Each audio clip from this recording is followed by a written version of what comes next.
Grief is such an overpowering emotion, especially after losing someone so close to you. It can take months, years, even decades to get back to normal, if that's even possible after experiencing a significant loss. This podcast was created to help you move through and release the emotions, allowing you to heal the hurt and begin living again. Listen in as I chat with medical professionals, grief workers, and people who have first-hand experience in losing a loved one, what their experience has been, and what they did to help heal themselves and those around them. Life isn't always sunshine and rainbows, but I believe there is always a silver lining if you're willing to look. Welcome to the Release Podcast.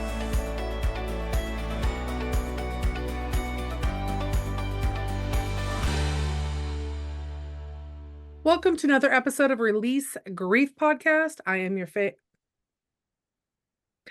your host, Faith Sage, and today I have Miss Paula Hill here today, and we're going to be talking about the loss of a son and the implications, the emotions, the feelings, and then what she's doing now to move through that and help others through that as well. So welcome, Paula. Thank you so much for being on the podcast. Thank you for having me. This is wonderful.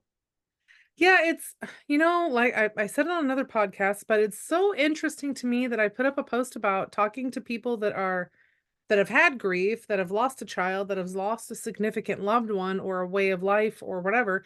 And it's just snowballed into this big thing now. I guess I didn't realize that this many people would want to talk about their grief or want to share it with others, or it just amazes me.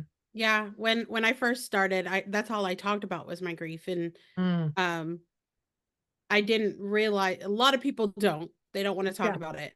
I just felt like every time I did it was a release, and so that's what I did, is talk about it all the time, and it became so strange to me that it just became an everyday conversation. So, That's amazing because most people don't talk about it. They just, mhm. sweep it under the rug and hope it's not happening and Yeah. wishing and praying that there was a different alternative than what they're facing.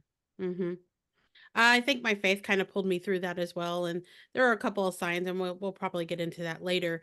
But there was a couple of signs that made me feel comfortable that I know where my son is, and at some point I'll see him again. Oh, that's fantastic. I love hearing about that stuff. Mhm. Because I believe there's signs all around us if we choose to look at them or see them or have eyes to be able to see that stuff. I think it's a So mindset as well. it is, Mhm. because if you close yourself down to it, you'll never see it. Right. And that's, heartbreaking, I guess, to me, Mhm. Mhm. because they're trying so desperately to communicate with you, and you're not able to see it for whatever Mhm. reason. Yeah. Yeah. Um, so what happened to your son? So my son, Austin Shane Patrick McFadden, he was born in July of 97. He came into Mm. this world a rebel, born not breathing, blue. Had to give him some injections, adrenaline injections to try to arouse him. He came home on time. He did great once we got him breathing and okay. 3 weeks later, he was going to an appointment with me to a doctor, a pediatrician for my daughter. It was the same doctor that was there during his delivery, and he said, just something doesn't look right. And I'm like, oh gosh. And I know. he wound up in the hospital for about a week with failing kidneys. No Oh. explanation on why. We were a military family, so all military doctors. And Mhm. so I didn't get a whole lot of answers. And I was young. I was 21 when I had him. And so he had already graced the presence of, heaven a couple of times Yeah. when he joined this world.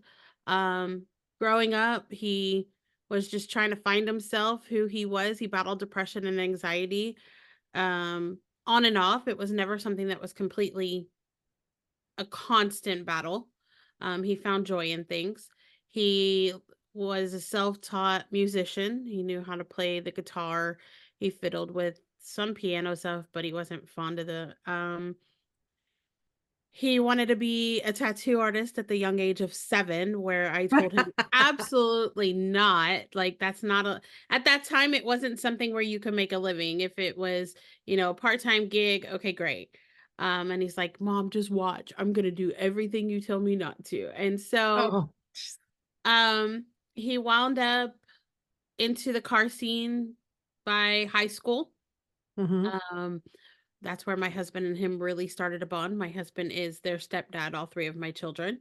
Mhm. And, Austin was the middle child, and he was just that kid that liked different things than the rest of them. So my husband and him didn't click at all, and there were times where Austin and I butted heads, but, by the time high school hit, they bonded, and, this kid passed high school by the seat of his pants 2 days before graduation. I mean, I could tell these stories and laugh and smile all day long because he really just was a hoot, Yeah. he was my challenging kid. And, once he graduated, he eventually found a girlfriend. She had a baby. He raised our sweet grand princess who we get every other weekend now. Oh, And fantastic. fills us with a lot of joy. Now, he kind of followed in my husband's footsteps at that point because that's not biologically his child, but we won't say she's not because she is, Right. you know. Right. I have a few So of those myself. I have a few of yeah. those myself. And so he married her 2 years after they dated, lived together, and he got into motorcycles. I don't know what it was, but Speed, the adrenaline. My yeah. kids love it too. Yeah, and so he loved the therapy, the wind therapy. And he started out with junk bikes, tinkering and working with them. And a friend of his had a Harley and he was looking to sell it. And this sweet friend gave him a good deal. And man, he loved that bike. And Suppose he just lit right up with that one, huh? yeah, yeah. I mean, if it was, as long as it wasn't raining or extreme cold weather, he was riding. And I would get phone calls, "You should see what I saw on my ride today, mom." I love, like, when the days are kind of super nice out and, riders are out, it's kind of a sad day for me, even though it helps my mentality when it's bright and sunny out. It Yeah. kind of is also sad because, Yeah. I'm missing those phone calls. On this particular day, it was a Friday, and he was at work. My daughter lives an hour away, and her husband normally takes the only car that they have. But on this day, my daughter actually drove to my daughter-in-law's house, and they were going to, um, the DMV to get my daughter's driver's license changed. Because with COVID and everything, it was a hassle to get it done. So Sure. they were taking a trip out to Stephenville, which is closer to my son's house than my daughter's What house, and state is this in? this is in Texas. In Texas. Okay. Mhm. And so they were driving, and my daughter-in-law's car started to act up, and so my daughter actually communicated with him throughout the day, and, got a phone call, and she says, "I don't know what's wrong with my car," and my husband's like, "Well, it sounds like it might be the thermostat or whatever. Turn around, go home." So my daughter came here. So all these things are aligning, which was odd to me, as I look back and watch the day unfold. Mhm. Um and so my daughter came here, we ran some errands, we had some lunch. And this room is actually the room my husband got the phone call in. And Oh. I was across the hall in my bedroom, and my daughter was fixing to leave to get my son-in-law from work, and my husband's phone rings. It's my daughter-in-law's ringtone, but it was her dad on the other end. Mm. And all he could say is, "I'm sorry, there was an accident." And my Oh. husband was like, "What are you talking about?" And he says, "Austin was in an accident." He's like, "Okay, where is he? What's going on?" Of course. And he says, "No, no, he didn't make it." Oh. And so, thankfully my daughter was here because otherwise she would have Yeah. been an hour away with no vehicle. My youngest son was at work, and unfortunately he was with a girl who kind of made him distance himself from the family. So Sure. the brothers weren't talking, we weren't really having conversation, and so I had to make that phone call. Mhm. And so my husband comes into the bedroom and tells me Austin's gone. And it wasn't like he was so in shock, and he feels bad for it now, but Yeah. he just didn't have the words. Yeah. And I'm like, "Yeah, right. What are you talking about?" And he Yeah. goes, "No, he's gone. He was in an accident." And I said, "Okay, so what hospital are we going to?" Yeah. And so, the shock, the initial shock where you're just denying it. And Yeah. I actually called the PD. My son lived about an hour away, 45 minutes away, and where he passed is almost an hour. And so I Mhm. called that city, and they were like, "I'm sorry, ma'am, we can't talk to you over the phone. You'll have to come in." Oh, And I, at the time, was in recovery of being a helicopter mom. And yes. so I instantly turned back into that helicopter mom. It's Um, easy to do, oh, it is. especially yeah, it's super easy to do Mhm. when, especially, like, when you know that there's bad stuff out there in the world and you Yeah. just your kids don't have the experience that you do, Mhm. and the things that you've seen and all of that stuff, and you just wanna protect them over anything, Absolutely. and Well, it's hard because Go ahead. sorry. The crazy part is as we somehow gathered ourselves together and we got in the car, I called my youngest son, he came home from work, and him and his girlfriend at the time, we started head to the police department to get the answers. And I just sat there reliving conversations that my oldest son Austin and I would have. Yeah, And for the first time, I realized in about 6 months time span, my son would sit there when we were in the backyard just enjoying family time or out doing things. I would say, "Son, be careful. Always wear your helmet."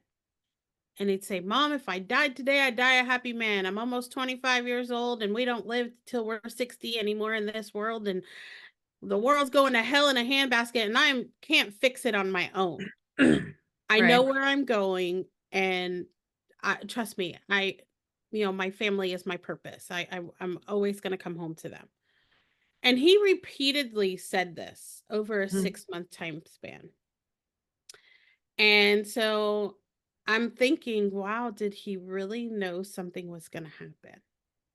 Yeah, That really resonated with me after a while because the conversations we had were so deep, and he was so confident.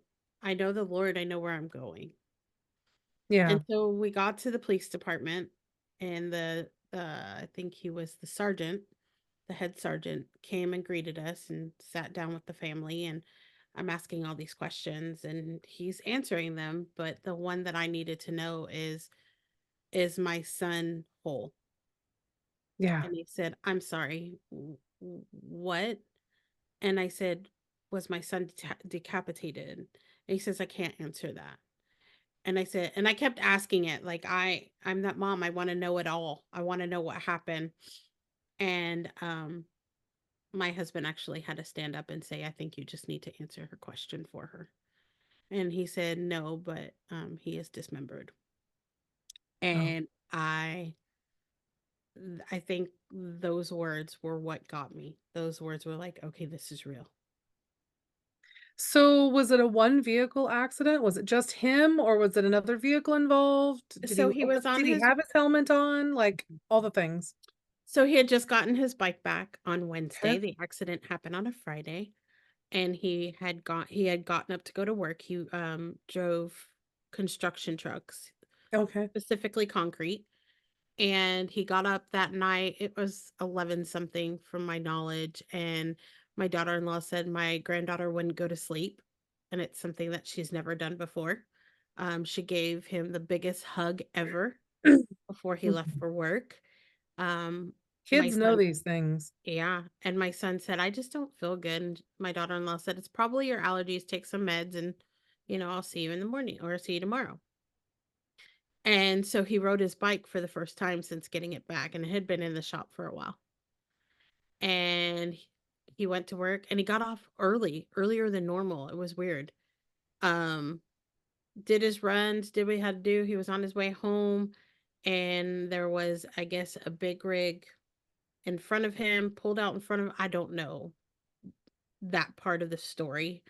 And Mhm. I'm choosing to leave that part of the story alone because really it doesn't make a difference. It's not bringing him back. Right. Um, whatever the case may be, whether he pulled out in front of him or he was just toying with him, my son made a conscious decision to try to pass this big rig. And it's a country road Yeah. and it was a blind hill. Oh, And okay. there was an oncoming vehicle in which my son did hit the oncoming vehicle. Mm, Um, the details of the accident are pretty gruesome, yeah, I could um, imagine. in which there were a lot of questions. He was wearing a helmet, but it happened to be the helmet was his birthday gift. His birthday was 13 days before he passed. Mm. Ironically, 13 is his favorite number. Um, it was a helmet his wife bought him, and it's called a half shell, so it only Yeah, covers the top half the of top. your Yeah. head. And anybody that I talk to that rides, I'm like, please don't wear a half shell. Please just wear a full faced helmet. Due to his bodily injuries, we never got to see our son before he was cremated. Yeah. And I live with that. I live with knowing I didn't get to see him. The last time I saw him was actually the Monday, the week of his death was on a Monday. And I didn't typically call him a whole lot during the week just because of his hours and him working, Mhm. CDL driving. You're not supposed to be talking on the phone and all of Right, that. right. And so the gentleman that he hit was in a 2014 Ford Explorer, and he walked away with just some scratches on his hand. He needed Right. 4 stitches. Unfortunately, the man was also 70 something years old. And I'm have thought about reaching out, but I'm really not sure of the words I can put with what he probably saw and has to live with. Right. Um, and so I've struggled with that. How Um, long ago has this been? Austin Like, what passed year? away. I was like, excuse me, August 12th of 2022, Okay, so fairly recently. Okay. 20 months ago. Yes, ma'am. And is And that a picture of him behind you? that is, that is. Oh, what a handsome young man. Thank And how you. old was he? He was 13 days into his 25th birthday. 20. Oh, young, so Yeah. young. Yeah, he had his life ahead of him. Talking to his wife, talking to his best friend, his anxiety and depression were really kicking in the last 6 to 9 months of his life. Talking to his best friend, he made a comment, I'm not going to make it past 25.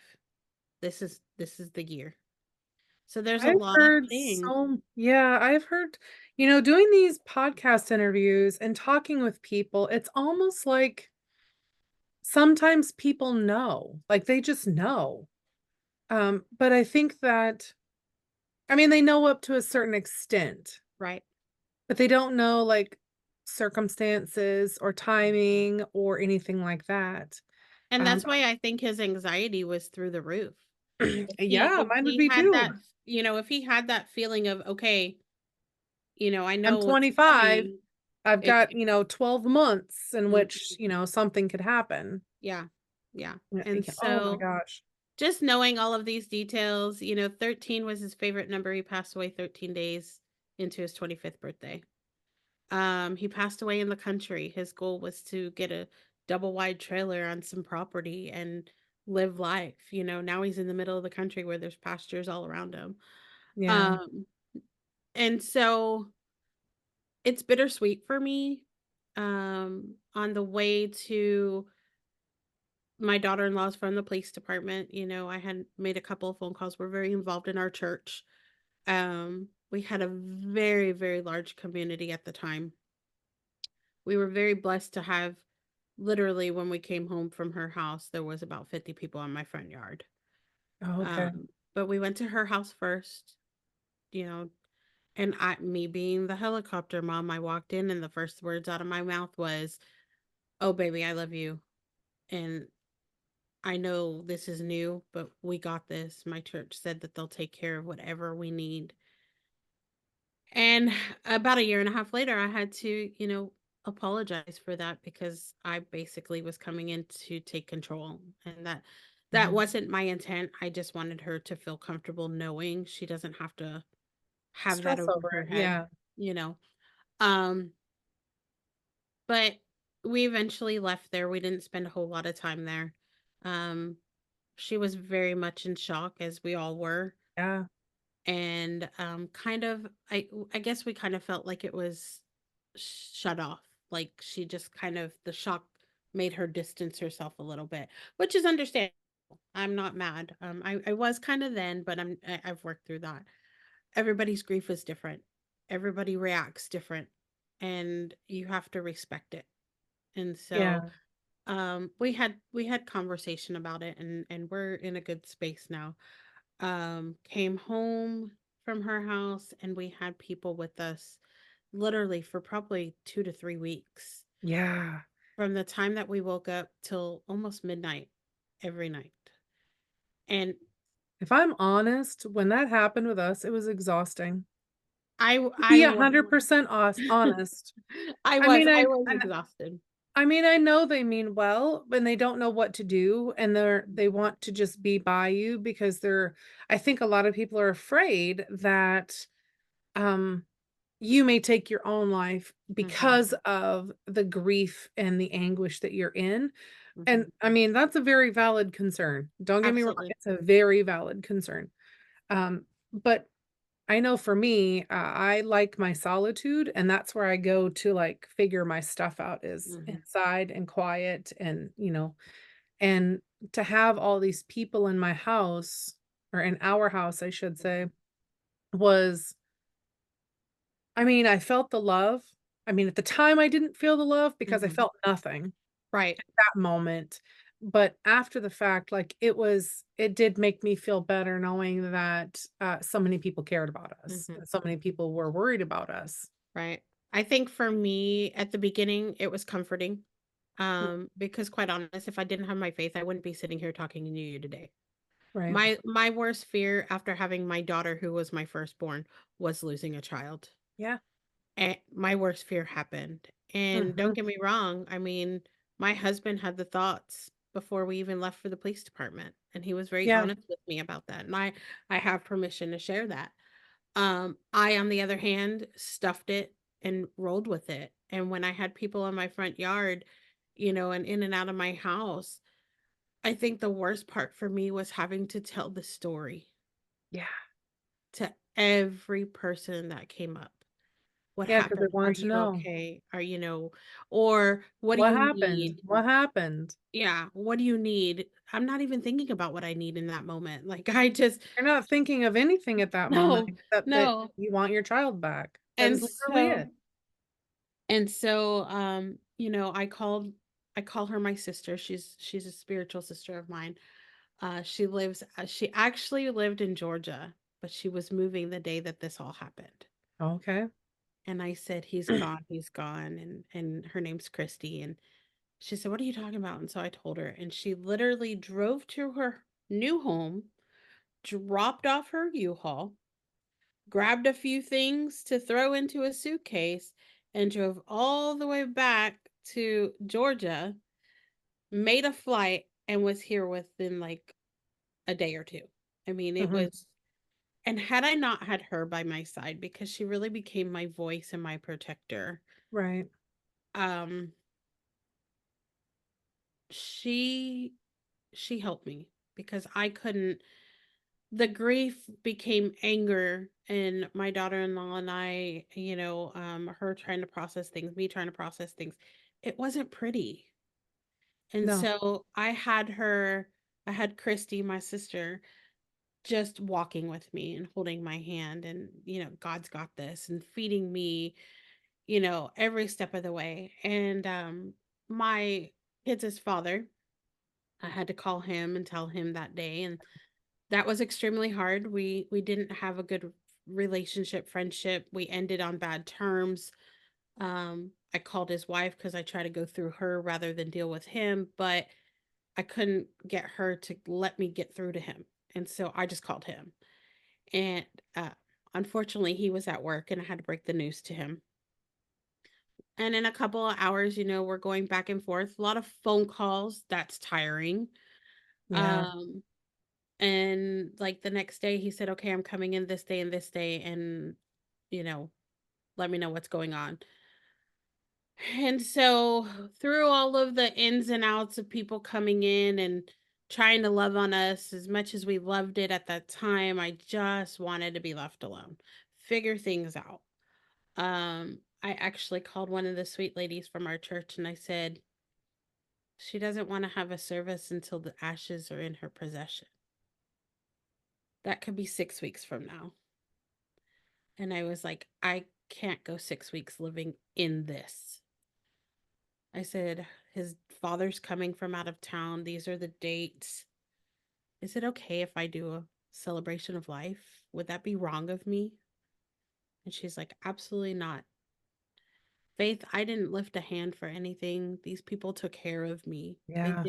They asked me what I wanted, and I just said, these are the pictures. Here you go.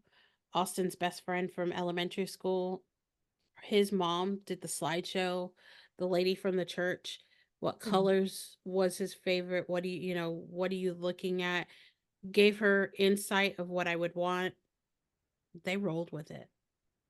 Oh, that's And amazing. it was amazing that I didn't have to have that pressure because I don't know if I could have went through that. It's hard. I've talked about this on previous I talk about this all the time, like, this Yeah. is something I'm passionate about is and I know it sounds very weird, but I wanna have a plan your own funeral party. Like, I think that those things are Mhm. crucial so Mhm. that in times like that, and we don't realize how much stress it is until we're there. Mhm. Like, at the time, like, when I was younger, before we lost our daughter and our granddaughter, like, it would be, "Yeah, whatever, they can just pick whatever, I don't care," but it's like, Mhm. you're only thinking of yourself at that time instead of, like, the people that actually have to pick the stuff. Yeah. It would mean that they would have to know you well enough to pick the stuff, otherwise they're planning it how they want it, as Mhm. opposed to Mhm. what you actually want, and, it's not I Right. mean, they may not do it how you want it anyway, but what it doesn't matter, but you're taking some of the stress off of the Mhm. people that you're leaving behind, your Mhm. children, grandchildren, friends, family, cowork whatever, whoever it is. Right, and I think another thing that's important, and I hated this, I mean, it's important, but I hated dealing with it. Life insurance. Yeah, Having to answer their questions, receiving mail months later in their name, that was yeah. hard. That was We so didn't hard. our life insurance was really easy. Um, we just had to let them know that she had passed, and they're like, "Okay." 'Cause we'd had them policy for Mm, so much longer, yeah, like, we just had to provide a death certificate, which right. due to her circumstances and the accident and everything, it Mhm. took them quite a while to get the death certificate. Ours took a Uh, little bit, but they wanted the autopsy report for, yes. like, chemical dependency or alcohol or whatever, and I'm like, Oh, yeah. ugh. So that was really hard. Um, but yeah, those things are so important. No matter what age you are now. I mean, Yeah, think about it. The younger you are, people unfortunately are crossing over and going to heaven and wherever people believe that their loved ones are going. right. Um, it's so much younger nowadays.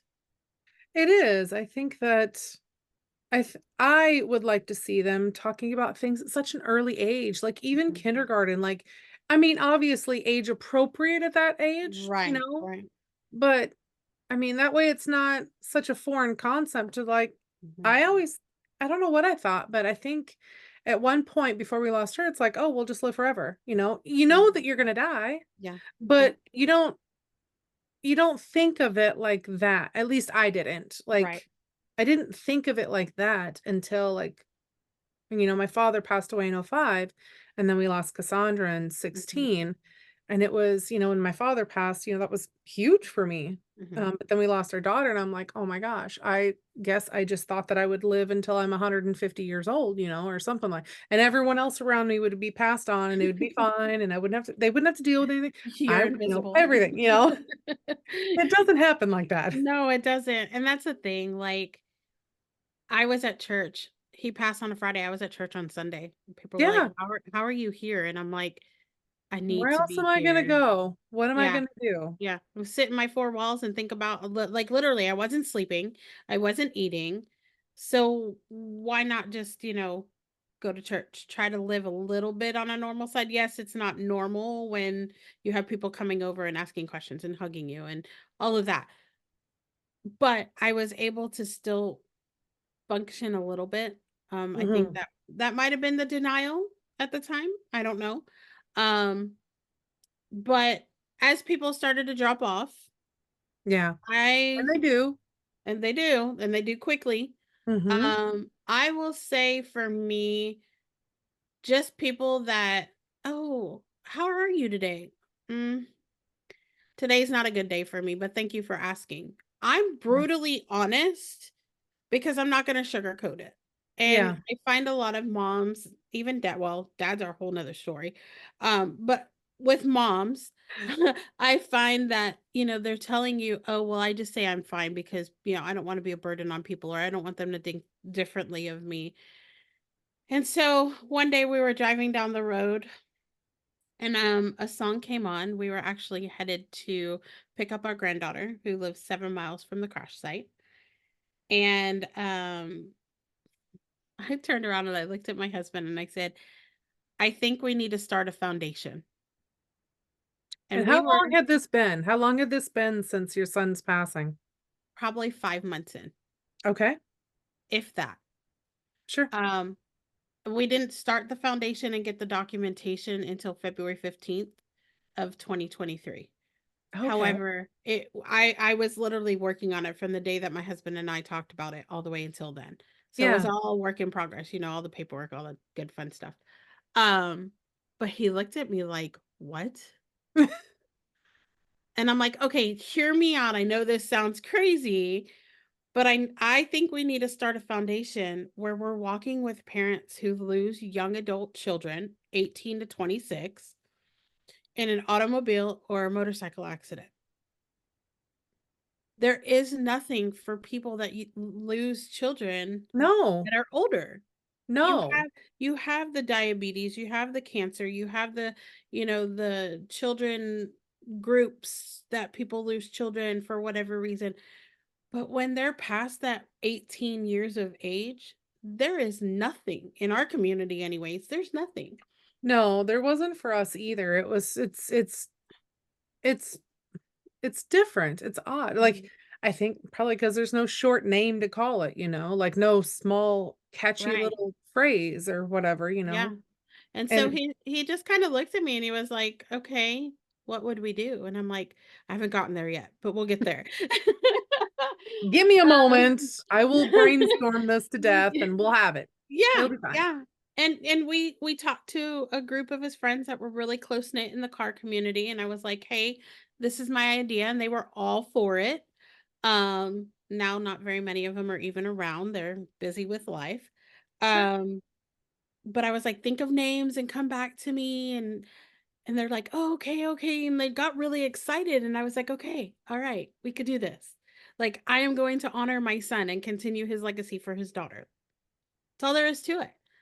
And as the time went on, I was like, "Okay, well, we can do memorial signs. We can make meals and bring them or order meals and bring them. We can just sit and hold their hand. Mhm. You know, things that I know that were helping me, let's Yeah. do it for them." And so, um, couple days after Austin passed, his best friend, elementary school best friend's mom, as she's going through the pictures, says, "Hey, did you ever see this TikTok video Austin left?" Hmm. And I'm on his TikTok. I'm like, "No, no, what are you talking about?" She sends me the link and I click on it. And it's so beautiful. It made me cry, obviously. But now it's on those bad days, I go and I listen to it and it pulls me through. So it was July 13th, 2020. Okay. So COVID time frame shut down. We were kind of getting out of that shutdown by that time point, slowly. He was driving transit buses in Fort Worth, downtown Fort Worth. So already in a press job dealing with the homeless, the addicts, Mhm. an oppressed time frame of COVID and masks and all of that. And he's sitting at a bus stop out of his bus, and there's these rays of clouds or the rays of sun coming out of the clouds. And he says, "Man, that looks like one awesome party in heaven." And there's this really sweet pause. And he goes, and to be honest with you, I can't wait to get there. And then there's this childlike giggle. July is the number 7. Mm-hmm. 7 is my favorite number. 13 was his favorite number. It was done on the 13th of July. And I'm Okay. like, wow. Like it grabbed my heartstrings. Yeah. And so we're sitting here, we're trying to figure out what we're naming this. And there were a couple of names that came up. They're cute, but they weren't hitting me. Yeah. And we had not been to the crash site. I refused to go. I did not want to see any remnants. I did not want to see any spray paint on the road. I did not want to see any of that.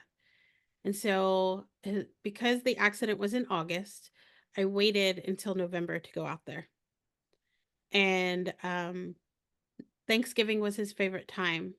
And I knew all of his friends from the car club scene would be with family if they lived out of town or whatever. Mm-hmm. So that Saturday, we went out to the crash site and placed a cross. And a lot of people have seen it. It's on our Facebook page and my Facebook page. And his one of his really good friends made that cross for him. Oh. And right before we placed it out there, I looked at my husband. I said, okay, I said, we have to get this started. And to be honest with you, Austin Sunshine Foundation is the only thing that rings a bell to me. Yeah. It's tugging at my heartstrings, and all the other ones that these sweet, kids are bringing up are just not. And I said, I don't know how to tell them. And he goes, I'll do it. I'll do it. And so before we met at the police department, his car accident or his motorcycle accident happened half a mile to a mile from there. So PD was the meetup zone, and then we all just trailed out to the site. And right before we left, my husband said, "Okay, guys, Paula really wants to name the foundation Austin Sunshine Foundation." And they were like, "Oh, that's so cool. Yeah, let's do it." And so that's how Austin Sunshine Foundation was formed. Oh, Eh, that's beautiful. I love it. That is where I find my healing and my joy when I'm walking with other parents. And so um, it doesn't just help me, it helps my husband. My Yeah. husband's a big teddy bear. He's 350, He 5'11. sound he sounds like a big teddy bear.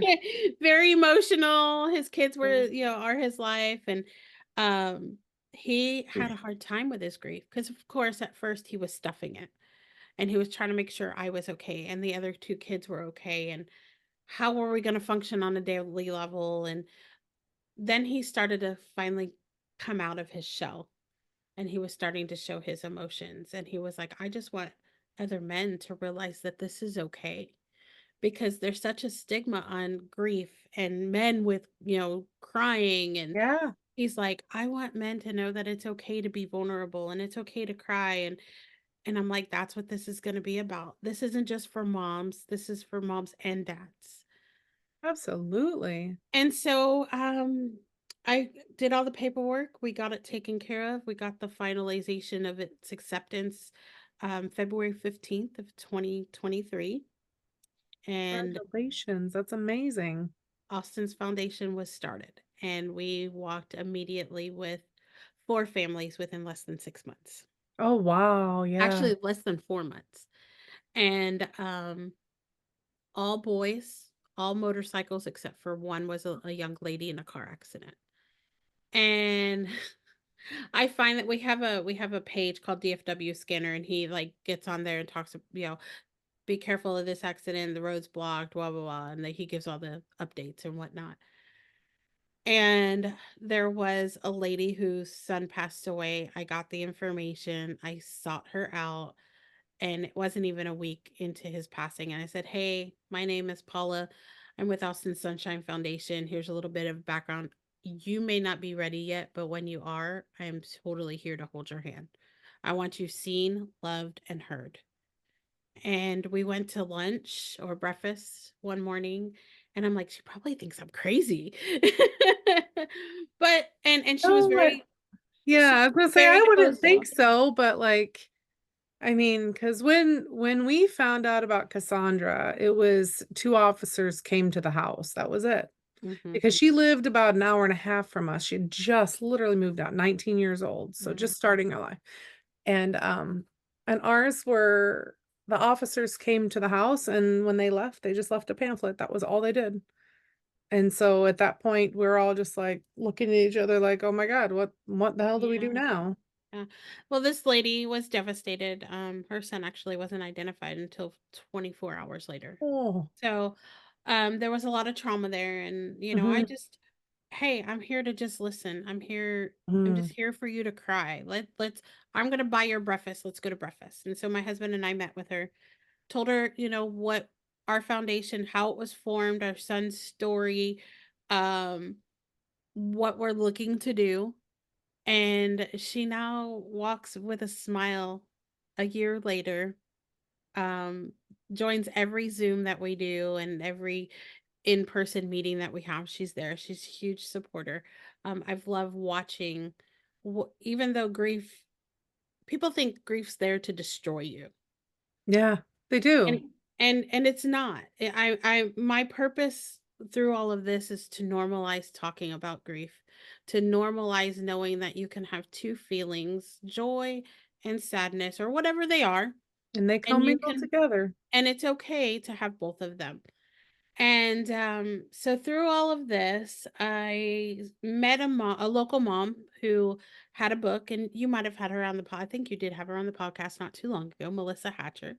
Yeah, I did. And she did Wrecked, and I was on a mom's group locally talking about this car show that I'm doing a fundraiser for, what I was doing it for, and this woman connected me with Melissa because 'cause we're local. And Melissa eventually in December had a some kind of event just in honor of her son, Mhm. and, I met Tanya Manley. And Yeah. Tanya and I just kicked it. I mean, we just hit it off. Our boys passed, both their motorcycle accidents. Mm. They were both 25 and 30. They both were into tattoos. The lifestyles that they were living were kind of parallel to one another.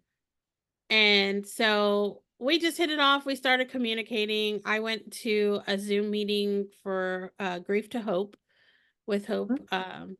and Rieger. Yep. Rieger, and amazing. I was starting to feel like I had a community that understood me, Yeah. because at this point, I'm, I don't know, 18 months in, and my community of hundreds of people are now none. Yeah. I It's felt amazing how it goes from everything mhm, everything mhm, to nothing. yep. I You know, felt life takes hold, and they got lives to live too and all of that. absolutely, but these Yeah. were people I did everyday life with before my son even passed. And so Okay. it was odd to me. And Yeah. maybe That would be odd.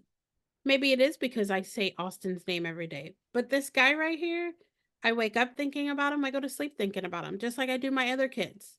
Mhm. This guy isn't here for me to call and say, "Hey, I'm thinking about you." So I talk about him. Yeah. And so just getting into the grief community with Melissa and Hope and Tanya, I started to feel alive. I started to feel normal, that I can talk about my kid and someone not look at me sideways. And so, got off of Hope's last Zoom session for her little season of the 7 weeks that she does. And I called Tanya and I said, or I texted her, I said, I have an idea. Let's talk tomorrow. And she says, I think I know what you're going to say. And I called her the next day and I'm like, or actually, I think we wound up calling one another that night because we just couldn't wait. Oh, sure. And I'm like, I think we need to start Zoom calls. And she's like, let's do it. Because I felt like with that time that we were going to have off from Hope Zooms, what was I going to do? I wasn't going to have those people that understood me. And so we brainstormed. And I was like, I also want to do in person meetings for anybody in the North Texas DFW area. I think it's so important to know that you have people in your community that you can commune with and you're not going crazy. and they're not going to look at you sideways because you're talking about your deceased child. Right. And she's like, let's do it. And so we brainstormed some names. And so we're branching off of Austin Sunshine Foundation. And we started The Price of Love. Oh, I love that. And The Price of Love is Zoom calls on Tuesdays. We'll do 6 weeks on, 2 weeks off. We'll talk about all topics. We've been talking about, last night we talked about what the brain does with grief and how it affects our bodies. The week before that, we talked about just self care and what that looks like. It doesn't have to cost you a thing, but how important it is to have that self care. If it's sitting outside, putting your feet on the ground in the grass and soaking up that vitamin D just for 10 Mm-hmm. minutes. Yeah. It could be like me, this room, the day after his service, so we had his celebration of life on August 18th. August 19th, I started dumping laundry I didn't want to fold. I started dumping things that didn't have a home in my house. This room you could not move. My mental health couldn't handle that. And so 20 months later, I was in Yeah. here and it took me 3 days. But I cleaned this room from ceiling to floor, wall to wall. And the last thing I had was his clothes sitting on my recliner that his wife graciously gave me. And there was about 8 t-shirts and about 5 dress shirts. And I had a moment. I was smelling them, trying to smell him, and haven't smelt him in 2 years, and folding them and putting them in a Tupperware bin to put in my closet so that they're safe. And closing that bin was a reality to me that it kind of felt final. And I was able to share that vulnerability on that Zoom call with the self-care, because cleaning this room was my self-care. Yeah. It's But therapeutic. I it find cleaning is. very therapeutic. Yeah. But I still had a grief moment in my Oh, therapy, sure. you know, but I was able to pass through it. I was able to feel it, go through it, acknowledge it, and go, okay, let's leave that there now that I've felt it, acknowledged it, and keep pressing through. And Mm-hmm. that is solely what I feel like I'm here to do, is help moms, dads, my husband walk with the dads. Um, just walk through this. It's never gonna go away. People always ask, how long does grief last? Forever. Well, grief is forever. My dad passed away. I grieve my dad every New Year's because that was our holiday where I watched the ball drop with him. Yeah. He lived in New York. I grieve my favorite aunt who passed away of lung cancer. She was like a mom to me. Both passed away 1 year and 3 days from one another in January. And so for me, I still grieve them, but it's a Mhm. different type of grief. It When is. it's your Yes. child, that That grief is is a very intense. It's Mhm. like an all-consuming one. Yes. But I'm also finding going to counseling, processing it in a healthy manner, um, whether that's going for a walk, sitting and talking, let's say to you on a podcast, or, anything that's therapeutic Yeah. versus sitting in it. By Sit yourself. Yeah. by myself And and thinking of, dwelling on it yeah. all the time. And so this is healthy, and this is what I want to show others that they can do and give them hope and light in darkness, because truly people don't feel like they're going to come out of that darkness Right. at any time. It's going to live with them for the rest of their lives, because unfortunately we lost someone We lost a so piece of us. yeah, we lost part of our DNA, part of our soul. And Mm-hmm. my husband, God bless him, he acknowledges that every time I fall into a grief moment. He'll tell me, I don't know how you feel. He was part of you, he was part of your soul, but he was my son too. And I want to walk this with you. And so, um, Austin Sunshine Foundation and The Price of Love are not just for women, it's for men and women. Oh, well, that's beautiful. I love that because you're right. There's not a lot of, I mean, I'm finding out more and more and more of the groups for men out there. And I've had a few of the gentlemen on my podcast that have talked about it. And so I love that. that is for men and women, because Absolutely. those fathers need support just as much as the mothers do. You know, if I'm being honest, sometimes I think they need it more because they hold that weight of holding their family's grief as well, I and so think they so. feel like they can't. And I'm so thankful because I found Lenny on TikTok. Lenny Yeah, Hunt. I I found did. Lenny He, Hunt. I don't know, for some, I think it was having Jason on Uh-huh. Tuttle. Jason Mhm. Tuttle was on the podcast, and he, I believe, connected me with Lenny. Yep. And so Lenny signed up and he was on the podcast, and great, great guy. Ugh, love So him. I've had as well as oh gosh, I forgot his name now. Um he did a conference, Global Grief Conference. Oh, um, Lynch, Tony yeah, Lynch. Tony Lynch. He was on the podcast. Mhm. I've known Mhm. Tony for a couple years now. Great guy.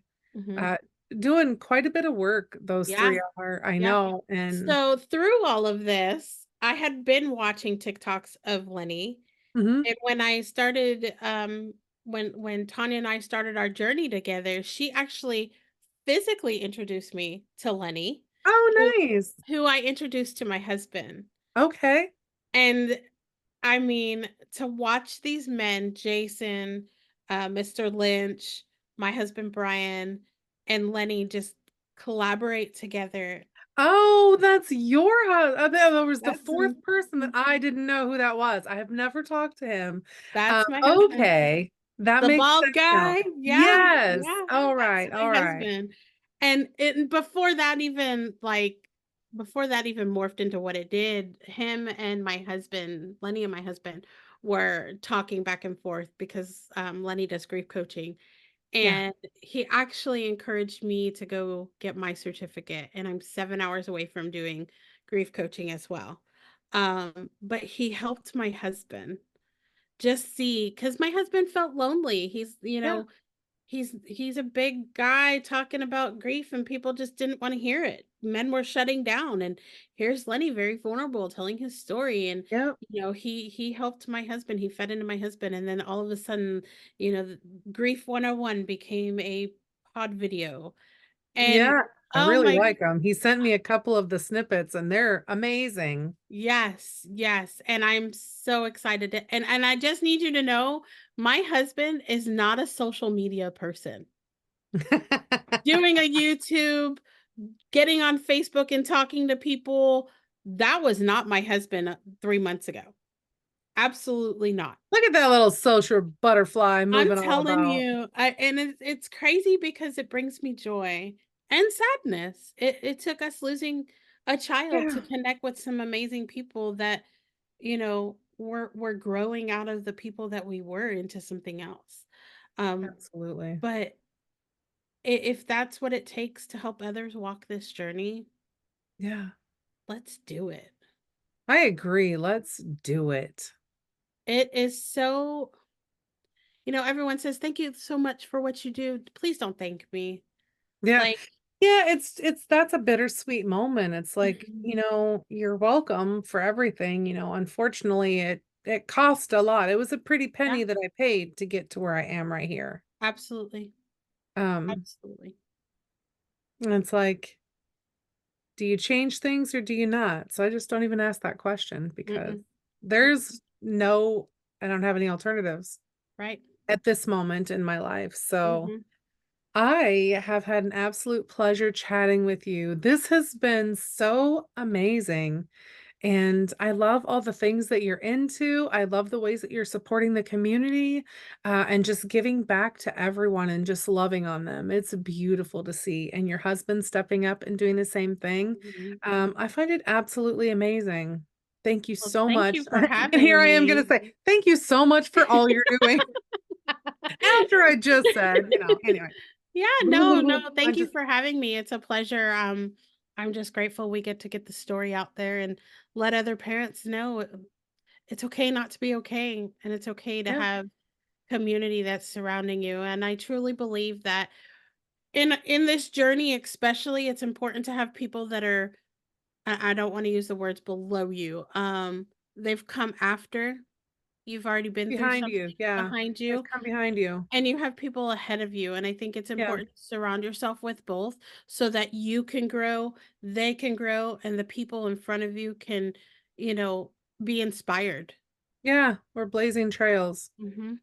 and lighting a path for other people to see and to go Absolutely. and to help them on their own journey, but also to support them when they decide to, take it upon themselves to be able to help others. Absolutely. Not I I everyone tr does. Not I everyone does. truly no, and I truly feel as though, I'm a cheerleader. You wanna do what I'm doing, the Yes. same thing, I'm gonna cheer you on, I'm gonna promote you because you're gonna attract different people. Yeah. We're not this is not a competition. No. We're all here. Unfortunately, I think my husband says there's 1 in 10 people in a room that have lost a child. Yeah. That's a lot. That's a lot, and I would hazard to say that it's more than that. Mhm. I've got some Absolutely. special, podcasts coming out talking about, like, the 3 perspectives of having a child, like, the Mhm. birth, having a child at a young age, having an abortion, and giving one up for adoption, like, those are Mhm. very 3 distinct viewpoints, um, and they're ones that are needed 'cause I mean, that topic there alone is just Yeah. it's very heated, let's put it Yeah. that way. Yeah, heated, heavy, absolutely. Yeah, And and that's important, people need to know we're all cheerleaders here. yes, There's no competition. and We no all have judgment, there's no no judgment. judgment. Gosh, there's no room for judgment in this scenario. There No, really isn't. And we all have something to bring to the table. All of our stories are different, so everybody has something different. So my motto is cheer them on, love them, and watch them grow. I love that, that is beautiful. And that's the perfect time to end this segment. So, Absolutely. because if you need, if this podcast episode resonates with anyone, or someone that vitally needs to hear this message, needs to connect with Paula, and the Austin Sunshine Foundation, please share this video with them, like and subscribe, and I will see you in the next episode. Thank you so much, Paula, for being here, and I look forward to listening in on all your things that you're doing in the future. Thanks for having me, Faith. Bye, everyone. Bye. Thank you so much for listening to this special episode of Release. All the links plus a few extras are posted in the show notes below. And if you think someone you know could benefit by listening to this episode, please share it with them. And as always, keep going, keep being, keep doing. You are amazing.